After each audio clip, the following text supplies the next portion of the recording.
We're going to move on to this version of the starter. This is the offset gear reduction starter. It's same principle as the direct drive starters. This terminal here is your main battery.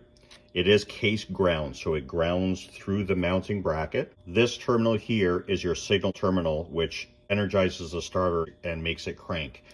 This terminal goes probably to a start relay. So once again, when you turn your key or you hit your button on the dash, you send power to a remote relay, which sends power to this terminal here, energizing the starter, causing it to crank and turn your engine over.